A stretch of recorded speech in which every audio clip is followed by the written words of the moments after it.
Page 90, Brahms Lullaby, a very famous melody by Brahms. This is a nice piano solo arrangement of it. But they're introducing you to the key of F major, because we've had C major and G major, now we get F major. Pages 88 and 89, well, let's look at F major then.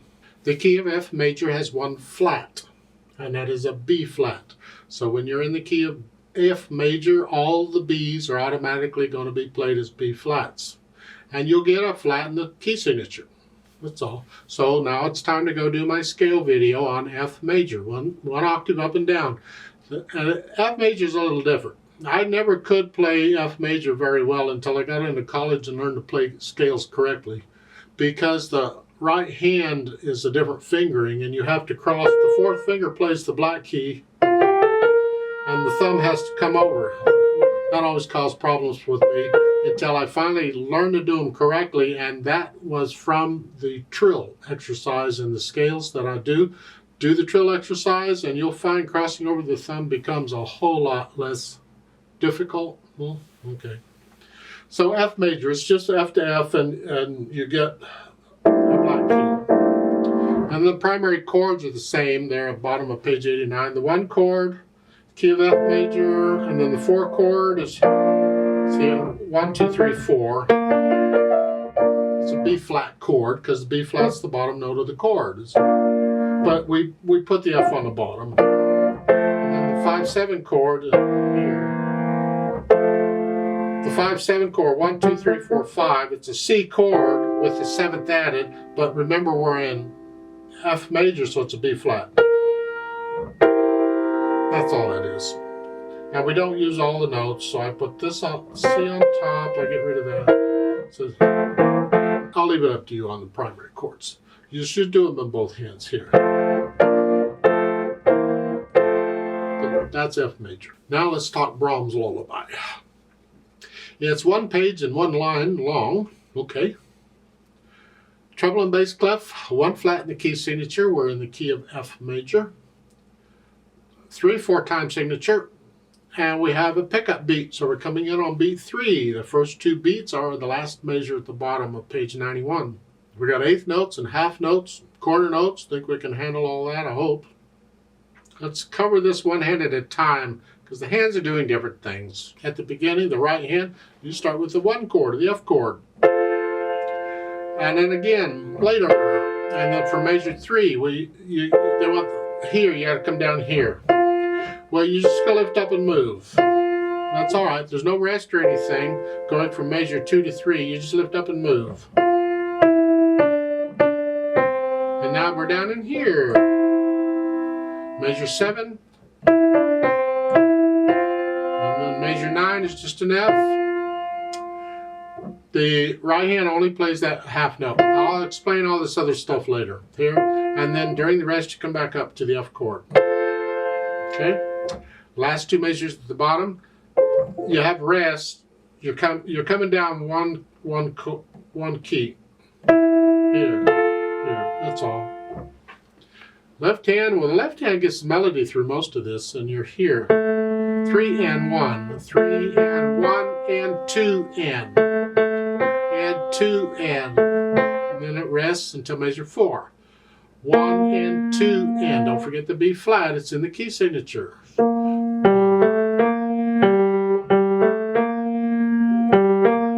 Okay, let's go down to measure 9. What's going on here? Well, first you get a 4 chord, and then the eighth notes. Use thumb on this.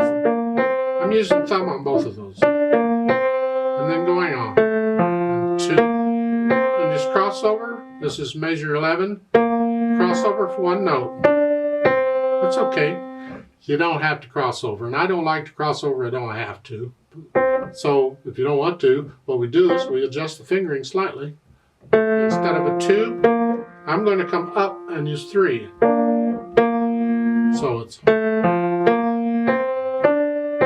Then just reach down and go on. I didn't have to cross over the thumb. I'll leave that up to you, but I don't like crossing over the thumb. Put the hands together. You're here. 1 and 2 and. See, they're overlapping here slightly. Make sure you're holding the half notes down. 1 and 2 and.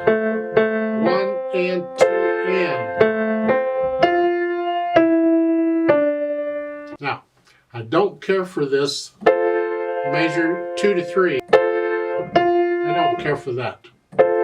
So what I'm going to do instead is I'm going to, in measure 3, I'm going to play the first note with thumb, and then cross over third finger.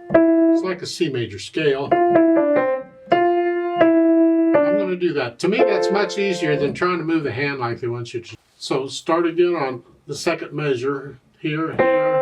Measure 3 is 1, 3.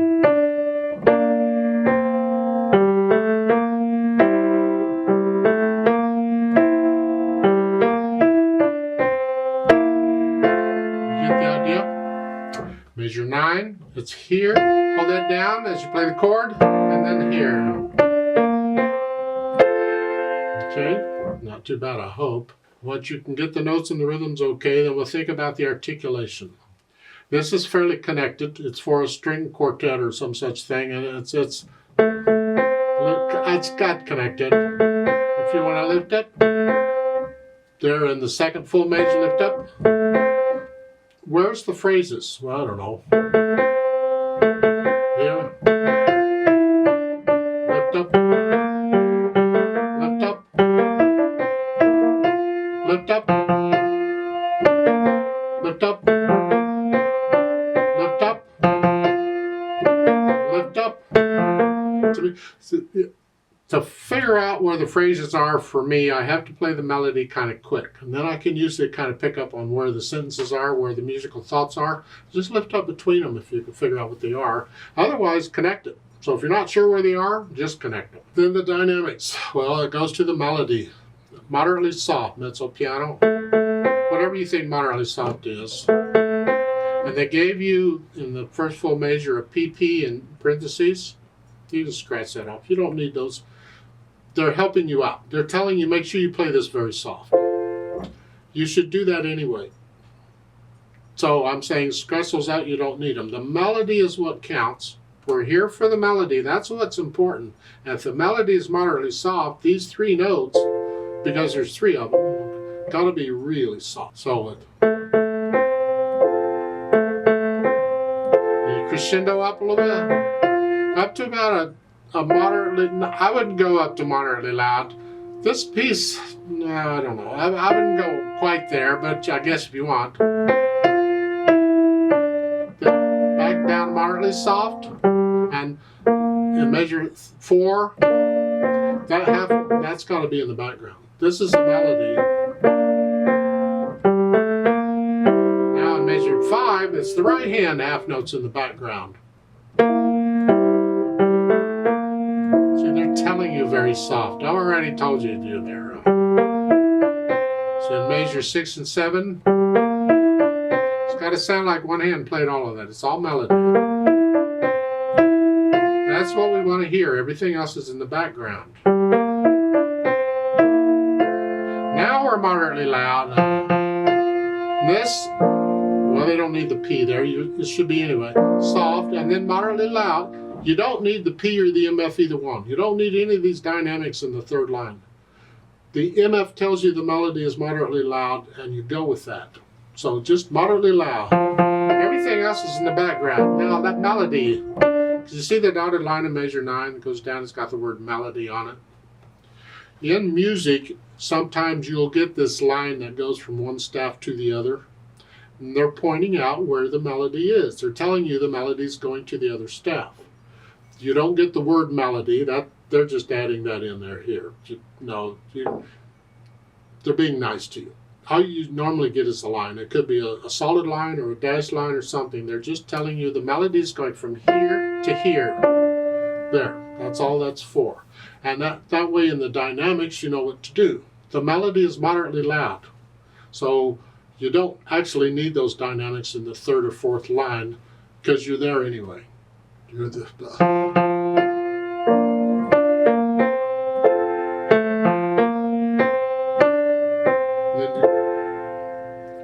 Now on measure 12, they have it here.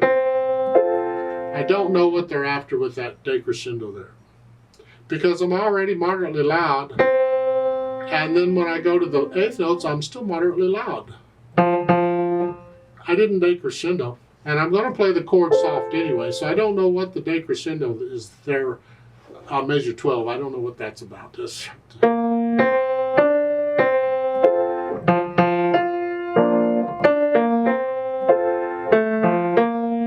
the end, you come down. And at the end, it's the left hand. That comes down to, I'd only come down about a soft. Because this has to be under it, and that's going to be very soft there. So, we want to hear the F. I want to hear the, don't play them the same, please. Keep the right hand out of the way. It's a beautiful piece if you can bring out the melody without having to get too loud. It's not really a loud piece. This is not a party piece. This is a very gentle piece. You can fall asleep to this piece. As far as the speed goes, it's just you can find recordings of this. I've added pedal. Okay. We would like some overtones here. I'd like to connect some of this. This is for like a string, a small string group. We would like some more sounds. It's rather dry the way it is now. We use the legato pedal here. Now, you can't connect repeated notes on a piano unless you use pedal. We have repeated notes at the beginning. I'd like to connect those notes. I need pedal for that. But I don't want all that. So what I'm going to do is I'm going to pedal the pickup beat, but I'm going to change it on the half notes. It's here, here. I'm going to change it there. So I'm going to pedal the pickup beat.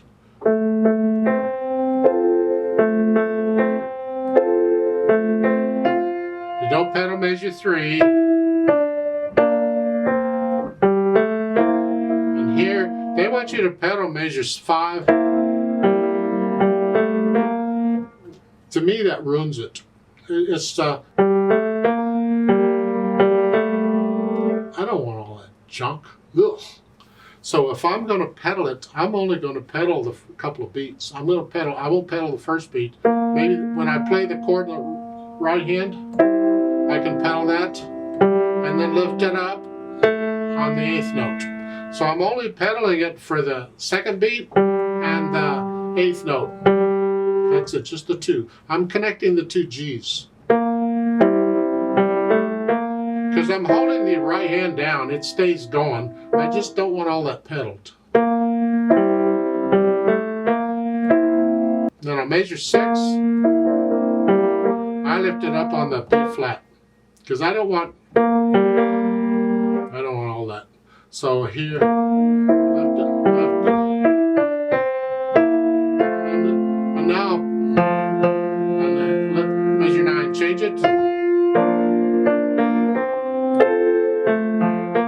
And on measure 10, I lift it up on the F. I don't want all this. I know it's all the same chord, it's just too much. So it's here, lift up, here.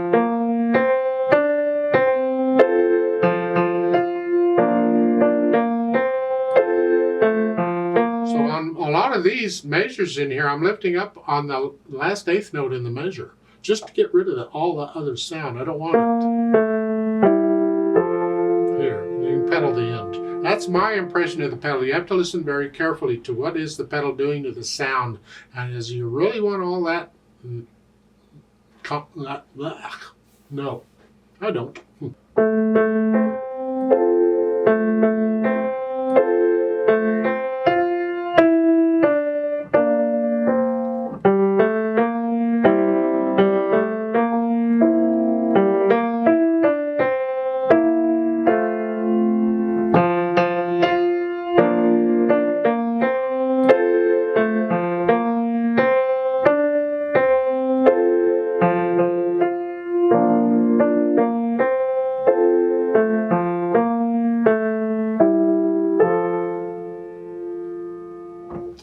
Let's play it together very slowly and double check the notes and the rhythms. I'm not going to do any dynamics. I'm going to try and pedal it like I suggested. I keep changing my pedaling because I keep experimenting with it. I just don't want any blurriness if I can help it, but I do want the overtones. And I'd like to connect the repeated notes. I need the pedal for that. So I'll give us 2 counts and let's try it. Ready and go, and.